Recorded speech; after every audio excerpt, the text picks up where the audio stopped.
two. Take two. It's three. No, it's two, No, isn't it? it's two, yeah. After one was quite good, and then you completely messed it up. Yeah, that's true.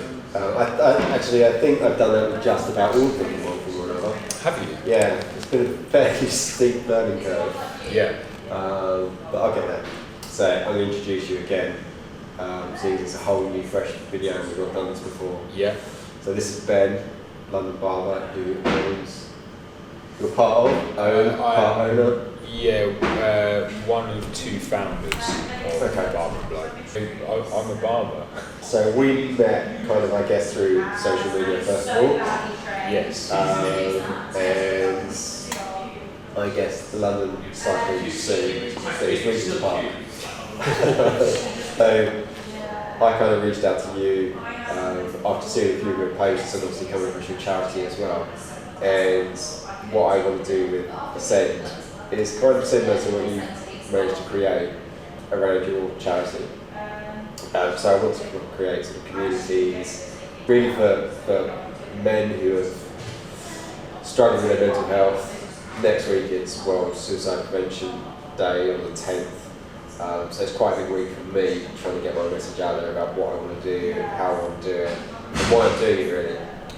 And not everyone obviously gets to the stage that I got to, but there's a lot of people out there that are struggling for various different reasons. But I think there's a lot of parallels between what I'm trying to do and what you've achieved so far. And it's been really interesting to watch for the last couple of years to see how you've got on, what you've done, what you have achieved. So I'm keen really just to talk about what you've done, why you've done it, because it really seems to be helping a lot of people. So, you know, it was really interesting to see, and it's kind of a route I would like to be able to go down. This is kind of just the start really, doing these videos and talking to other men like you, who can tell their stories, their experiences, and share what they've been through and how they cope. Yeah, tell me a bit more about what you're doing and why you're doing it. Myself and two of my friends, we launched a charity in May 2018 called The New Normal. Originally, sort of myself and my friend Jack had sat down a few months earlier, and we had talked about how Jack was kind of suffering with his anxiety quite a lot. To give a little bit more detail on what the anxiety was being stemmed from, it was Jack and I both lost our dads. They both passed away when we felt we were still relatively young adults. Jack was 22 when he lost his dad, Dave, and my dad Steve passed away when I was 30. And Jack and I met each other 5 years ago.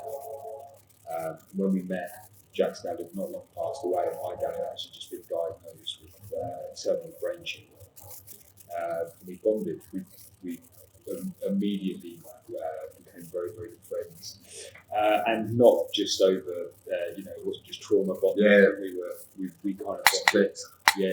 It's, Jack's like a little brother to me. And he does like to point out that he's a lot younger than you, doesn't he? He loves that. Yeah, he loves that. And the funny thing is, actually, he's not that much younger than me. He just looks about 50. Right. But then, I very much believe that I look in my mid-20s. You struggle to keep a straight face. Only because I still think I'm 30. Yeah, well, yeah, of course, right? But yeah, so fast forward to February 2018, and Jack came to me and said that he was, sort of struggling a little bit, and he wanted to kind of find a way that we could maybe help others in the way that we were kind of helping each other. And that way was just by having conversations. Like Jack and I just used to speak all the time about our dads and about the relationships that we had with them and things that we had kind of gone through. Yeah. And it was a really nice holistic kind of relationship and really holistic kind of conversations that we found ourselves being able to kind of work through a lot of the grief that we were feeling and a lot of the emotions we were Just by talking. Yeah, just by talking. Were you previously quite open as well, or was this new? Yeah, so I have always been sort of relatively open, and I think So I came out of a relationship in my sort of mid-20s and had seen some similarities in myself to some men that I'd grown up around, which weren't particularly pleasant. I was quite verbally abusive. It wasn't, it was to anyone really. After a few drinks, I just turned into a bit of an arsehole. And I thought I needed to do something about that. And I went and got some help for that. I went and actually did 18 months of anger management, where I kind of learned to talk, and it really was that straightforward. We just sat and talked, and it changed my life. It changed me. It changed who I was, and bit by bit, slowly but surely, kind of I became more open, more honest. And when my dad passed away, that even when he was diagnosed, like that kind of openness grew more, and that kind of willingness to sort of share what was going on. I'm a big believer in, like, I want you to know why I'm feeling a certain way. I want you to know why I'm being affected. So if I'm having a difficult day, and I'm around people, I'll let them know I'm having a difficult day and why I'm having that difficult day. It's not to say that I don't sometimes get it wrong. Like, we all get it wrong sometimes, right? Yeah, but sometimes and I've always, I guess one of my biggest problems was that I would never talk about anything. Yeah. And would put barriers up and would get wound up, angry, lose a temper. And nobody could understand it. Yeah. And, being the way I was, I just expected people just to either put up with it or, why don't you get it? Why don't they get that I'm feeling this way? Yeah. It's obvious because I didn't tell them. Yeah. And I think what I've learned over the last few years is, if I'm feeling agitated or down, the first thing I need to do now is tell my girlfriend. It's so interesting, isn't it, that we think that, I'm personally fortunate enough that I've never wanted to take my own life, or felt that I should be taking my own life. It's not something that has, directly affected me. Yeah. It's something that I've spoken about a lot. It's something that I speak to people about still now a lot. You were quite young, weren't you? You actually were aware of what was going on. You were aware enough to go and get help. Yeah, I was probably relatively fortunate in the fact that I had hurt someone that I really cared about. That I had been horrible to someone that I sort of stood back and I looked at and I thought, why have I been mean to this person? Like, why have I shouted at this person? Like, they don't deserve that. And I think that I'm really grateful for my girlfriend at the time for pointing out that it wasn't okay that I was behaving the way that I was behaving. Yeah. Because it was a regular thing. I was getting drunk and I was being aggressive and I was being a fucking arsehole, like, quite frankly. Yeah.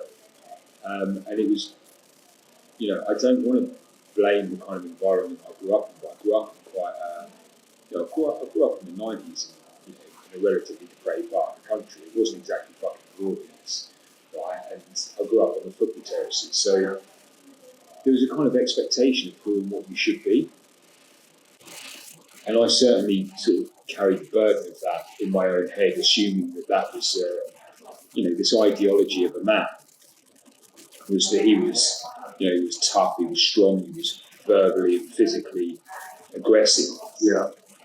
Of course, I've since learned that kind of concept of a man is just utter nonsense. Yeah. That's one thing that Jack and I are striving to, to try and sort of debunk this idea that to be a man you have to be hard. Yeah. Yeah. One of the big things for me is to work with men to break down the stigma of masculinity. Yeah. And to embrace, the idea that actually masculinity is about being open, is about being honest, is about accepting others, who they are and what they are. you know, and it's about being vulnerable, and that we have to kind of step away from this idea that a man isn't vulnerable, that a man doesn't show weakness. Yeah. Because it's those things, that it's those vulnerabilities, and it's those, you know, moments of, I don't want to, you know, it's just moments of real unadulterated honesty and openness, which they're the moments that allow us to evolve, because it's experiencing them, it's coming through those moments, and then it's growing and learning from them. Yeah. They're the things that make us better men. You know, this whole concept of talking, sharing, trying to get back to what you're trying to do with your charity. It works. Everyone I speak to, every interview I've done, everyone sort of comes out with the same thing, that, you know, being open, talking, being honest, letting people know what's going on. It just takes this massive weight off. What a revolutionary concept. It's insane, isn't it? It's mad, isn't it? It's mad that just by telling someone something, we can fucking change everything. It's taken me 45 years to realise. Like the simplest of things, which is just telling someone, talking to someone. I mean, none of us do it. Yeah. Because we're not taught to do that by our parents, we're not taught to do that by our peers, by our teachers, by nobody. I don't want to have to use the word normalised when I'm talking about things that should just be normal. Yeah. I don't want to have to go on. Like, I feel really sad today. Oh, I need to normalise that flow. Like, why can't I just say I'm sad? Yeah. Like, but the really great thing is that now people are recognising in you that they can reach out to you and say, oh, you know, I'm feeling like this, and it might be that actually they are using you as the first step to reaching out to other people that are closer to them, that are, you know, brothers, sisters, partners, you know, mothers, fathers, friends, whoever it is. They're coming to you and saying, I feel like this today, mate. Yeah. And I'm really grateful that you posted that. I want to tell you that I feel like this today. If you're able to reach X amount of people, and if one of those people within that gets inspired by you to go and have a conversation with all of their friends and family, and then somebody within that gets inspired. What I want to do is, you know, this is what I've been through, this is what Ben has been through. Hoping you can relate to it. So thanks for coming back. That's all right. We got there. Yeah.